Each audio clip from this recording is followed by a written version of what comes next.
Forget everything glossy magazines and popular bloggers told you about how to build ideal relationships. Today we descend into the basements of the human soul, to where not beautiful words rule, but ancient instincts, to where the ideas of Carl Jung and Sigmund Freud take on flesh and blood. We dissect the main male weaknesses to understand why a man loses interest even in the best woman, and what fatal mistakes of women in relationships turn love into ash.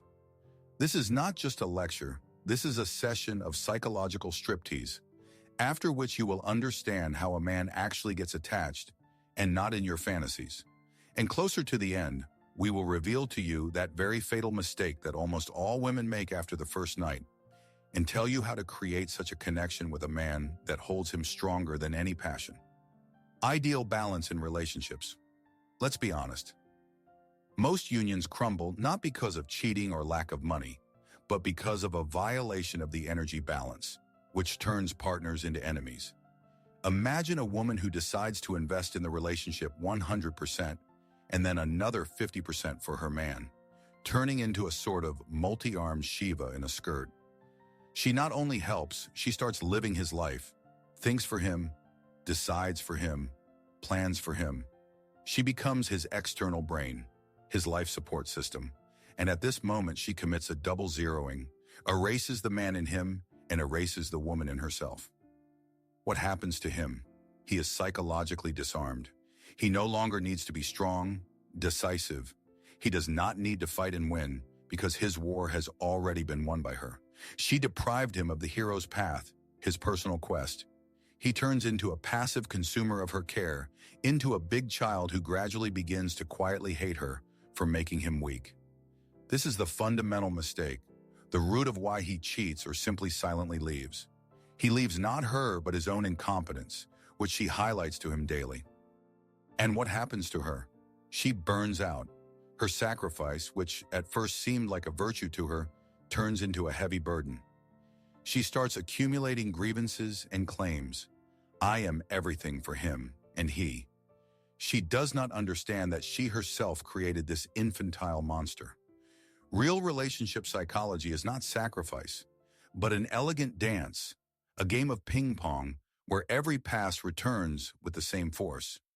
Your initiative is his answer. His proposal is your reaction. Only in such a dance is respect born and mutual interest preserved, and not suffocating dependence from which one wants to escape. By the way, our work on such breakdowns is also a sort of dance, and the best payment in local currency for our labor is your like in subscription, if you appreciate content without fluff. And now let's conduct a quick but honest poll. Right now, write in the comments just one word if you think that a man should understand a woman without words, or she if you think that this woman should intuitively feel a man. No, both. Let's choose a camp. Let's see which illusion is more popular. This was just the first step. And if this has already intrigued you, then get ready. This is just the beginning of the journey into the world of real male psychology and how to make a man fall in love for real. Short-term or serious, the modern world offers two main formats of relationships. 1. Short-term race for relieving tension. 2. Long-term marathon for building something meaningful. And here lies a devilish trap. A woman often enters a relationship with the intention of a marathon runner and a man with a ticket for one sprint race. He gets his sexual tension is relieved, and he disappears, leaving her in bewilderment with a broken heart and the question, what is wrong with me? To understand how to return passion, or rather, how not to lose it initially, one needs to realize one thing. A man on a deep level is nourished not by sex itself, but by female energy which he receives in the process. Let's go deeper. A man instinctively feels the difference between mechanical sex and an act filled with genuine female pleasure. He may not realize this with his head, but his body, his unconscious, reads this unmistakably. A woman who imitates an orgasm or has sex out of a sense of duty gives him dead energy. She empties him. And a woman who receives sincere, deep, perhaps even screaming pleasure becomes for him a source of living water. She is like an alchemist, transforming his crude physical energy into something higher, into delight and openness, with which she then fills him. And now the man charged with this living force is ready to go and move mountains, get the mammoth, build an empire, and all this in order to bring the result to her feet and say, "Look, beloved, what I am capable of thanks to you." This is his way of proving his love on a material level. As Freud said, the scale of your personality is determined by the size of the problem that is capable of driving you out of yourself. So for the sake of a woman who knows how to receive real pleasure, a man is ready to solve problems of a completely different, universal scale. How to recognize a deceiver. So how to distinguish a sprinter from a marathon runner even at the start, before you have invested your heart and time in him? A man not tuned in for seriousness is a mystery man, but not in the good romantic sense of this word. He is a fog man. He does not open up, does not let you into his inner world, does not talk about the past, about plans, about fears. His vocabulary is let's have fun, let's relax, let's joke around. This is the so-called future fake. He draws beautiful pictures of the coming weekend, but never talks about being together in a year. He masterfully avoids any responsibility in any specifics. He does not introduce you to friends or family because you are a project for him and not part of life. You are a temporary attraction for him and not a destination. And why do women, smart, beautiful, successful, so often fall into this trap? Jung would explain this through the concept of the animus, the inner image of a man and a woman. If in childhood a girl did not have a healthy example of a male figure, father, grandfather, or stepfather, her animus, her internal compass, remains immature and broken. She subconsciously looks for an unreliable partner, and a scenario familiar from childhood is emotional swings, drama, unavailability. She is drawn to bad guys and mysterious sufferers because an illusion lives in her that she can save him, fix him, and earn his love with her love. But this is a road to nowhere. She time after time chooses those who only confirm her deep trauma that she is unworthy of real love. And until this trauma is worked through, she will be doomed to walk in this vicious circle. How to speak with a man without pressure. The phrase "we need to talk" sounds for many men like an air raid signal, like a sentence that is about to be carried out. Why? Because most of them were raised by women, mothers, and grandmothers. And this call to conversation from childhood is associated with a lecture, accusation, or being called to the carpet.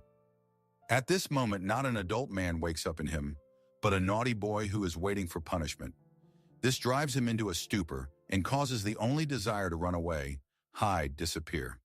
If you see that your man is afraid of direct conversations, you do not need to break into a locked door. You will only break it, and along with it, the remains of trust. Be more cunning, be wiser, use flanking maneuvers. Instead of a verbal interrogation, take a sheet of paper and simply start drawing your problem. For example, draw a circle, divide it in half and say, 1. Look, this is our relationship. Here is your 50% of responsibility, here is mine. It seems I am starting to carry your part too, and my resources are running out. What does this give? You shift the focus from his personality, "you are bad," "you are not doing," to the common problem. "We have a task that needs to be solved." This instantly removes the defense. Such a visual, almost game-like approach takes the dialogue out of the emotional plane into the rational and disarms his defense mechanisms. This is no longer an accusation, but an invitation to partnership. This is the subtle art of how to manage a man without managing him directly, but directing his energy into a constructive channel. At this moment, he sees in you not a mommy controller, but an ally. And one does not fight with allies, one cooperates with them. Why do relationships cool down? Even the most passionate unions over time pass the test of reality in everyday life. The initial hunger, when you were ready to consume each other without trace, is replaced by saturation. This is the law of entropy. Any closed system strives for chaos and decay if energy is not invested in it. Relationships are the same system. If they are not heated up with new emotions, joint goals, and interests, they cool down like a dinner forgotten on the table. However, often cooling happens for more prosaic and tragic reasons. For example, the birth of a child. A woman, led by an ancient instinct, completely switches to a new role.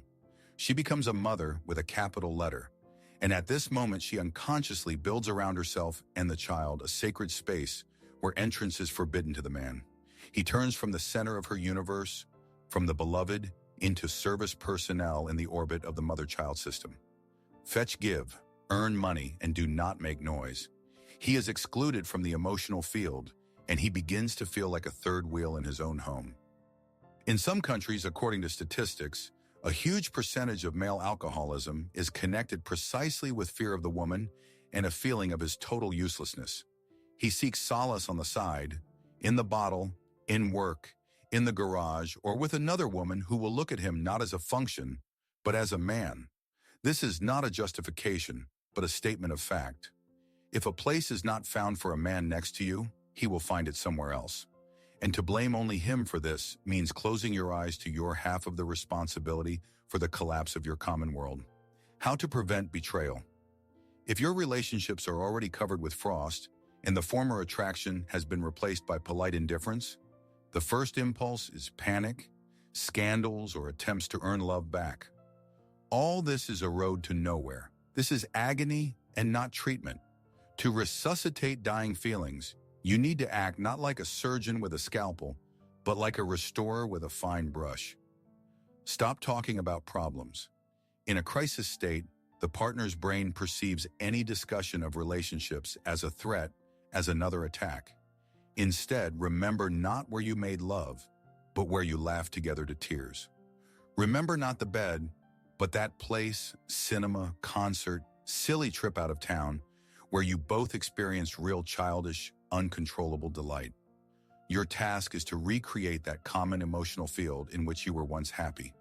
This is a return to the place of power of your relationships, where the brain again starts producing oxytocin, the hormone of trust, and not cortisol, the hormone of stress. And only then, when the emotional bridge begins to be restored, can one move on to the body. But here too, no rushing. Practice what can be called desexualization of touches. This is an incredibly powerful technique. Give each other a massage, but with one iron rule: no intimate zones and no goal to arouse. The goal is to return to the body the memory that the partner's touch is not a prelude to sex, but an independent act of tenderness, acceptance, and care. When you remove the goal from the touch, you remove the pressure and fear of failure, which kill attraction. Removing this heavy burden of obligation from sex, you rediscover for each other the world of pure, unclouded sensuality and not just physiology. As Freud said, we are not always free from mistakes, about which we laugh at others. Stop looking for the guilty one and laughing at his cooling. Start studying each other anew, as if you are two curious aliens who collided for the first time in this universe.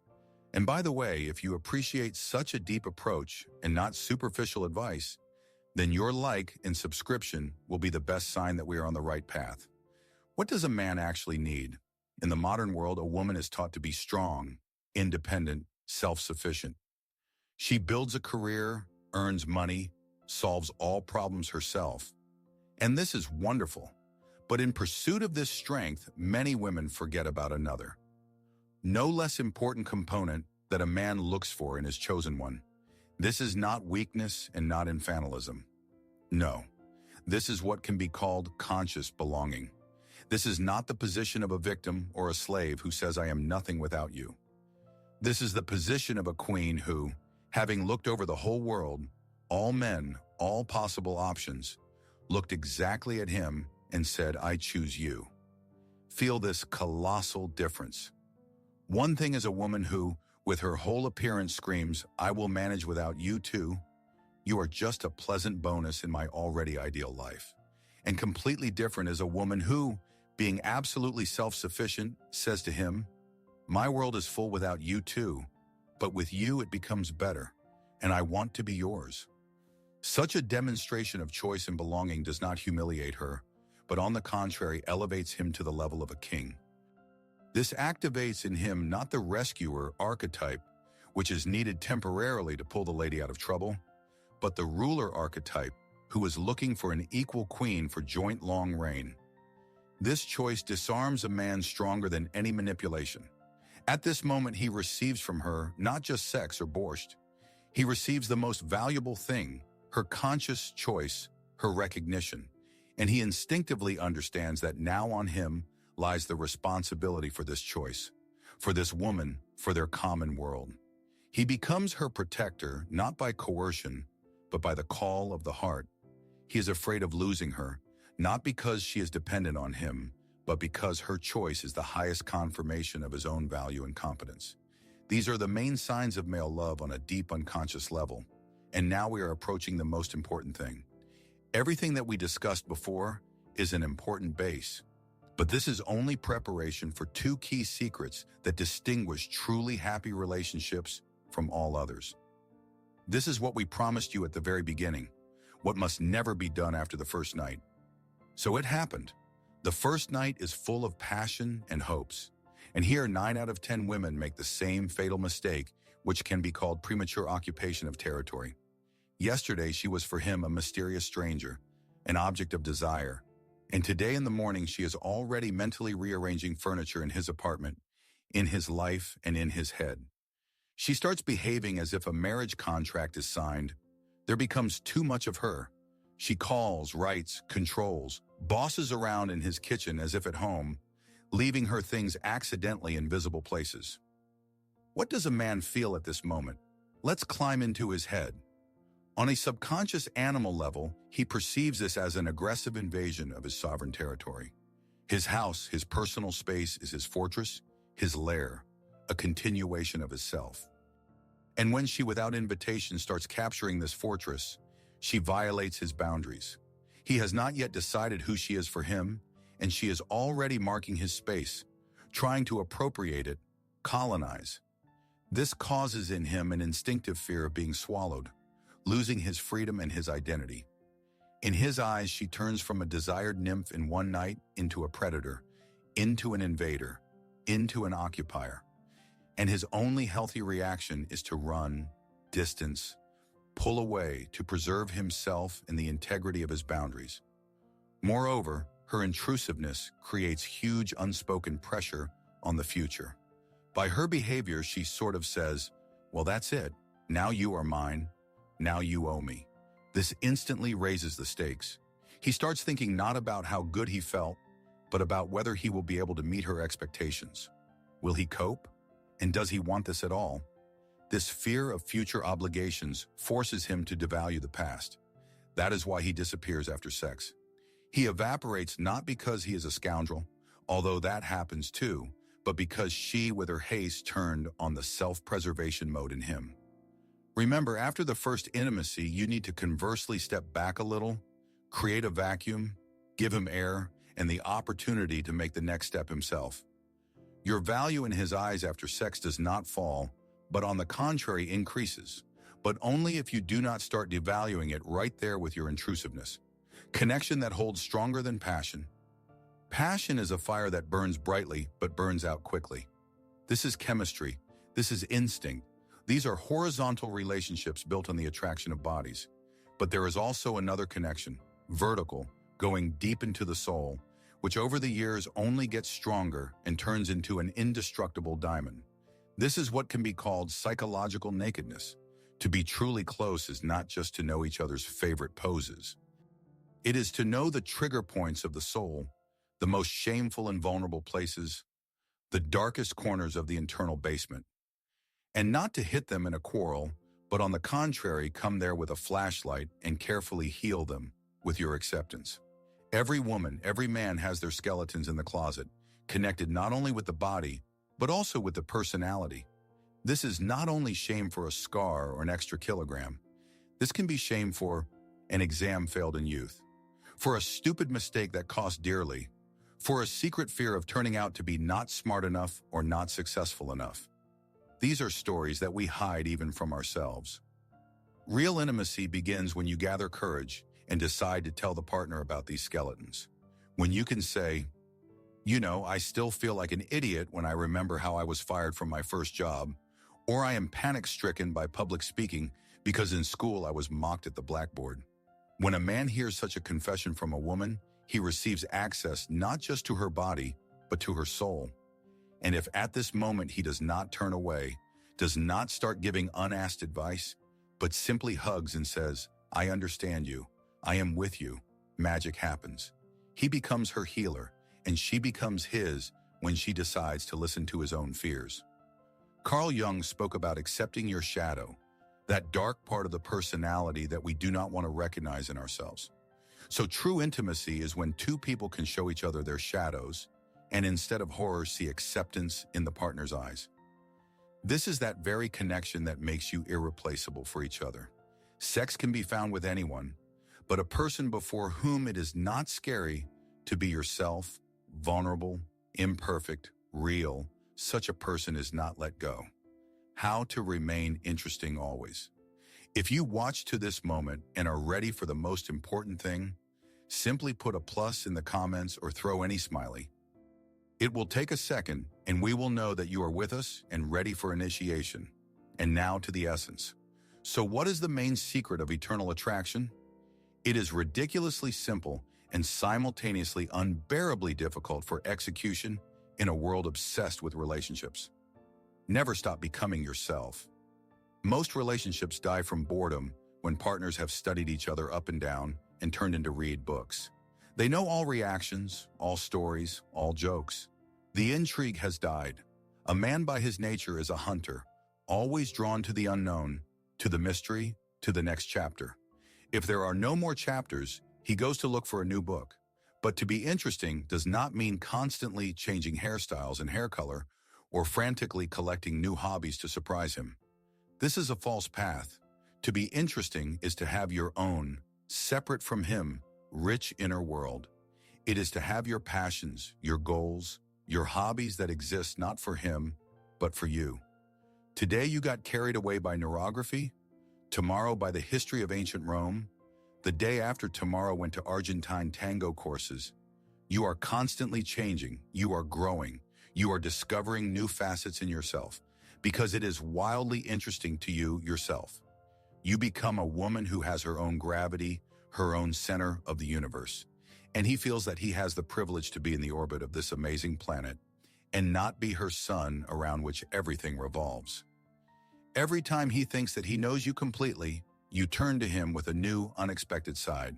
He understands that you are not a red book, but a whole, infinitely expanding library that can be studied all life. And this drives him crazy in the best sense of this word. He understands that next to you it is impossible to get bored, because you do not let yourself get bored. This is the main aphrodisiac that does not weaken with years. And now, before we make the final conclusion, the most important moment. Put this video on pause, right now, and write, without ties and masks, which of the voicemail weaknesses became a real, perhaps even unpleasant discovery for you? There are no right or wrong answers here. We do not judge, but only support. This is your honest dialogue with yourself. Wrote? Then let's continue. Only support, this is your honest dialogue with yourself. Wrote, then let's continue. Relationships are not a quiet harbor where one comes to rest and relax. It is a joint journey of two explorers, two alchemists who help each other discover new continents inside themselves and turn their internal lead into gold. This is the eternal dynamics of man and woman. The only guarantee that you will never be left is to become a person whom it is simply impossible to leave, because every day with you is a new, exciting adventure into the unknown. As Jung said, I am not what happened to me, I am what I chose to become. Become an infinite story for yourself, and then you will become it for him too.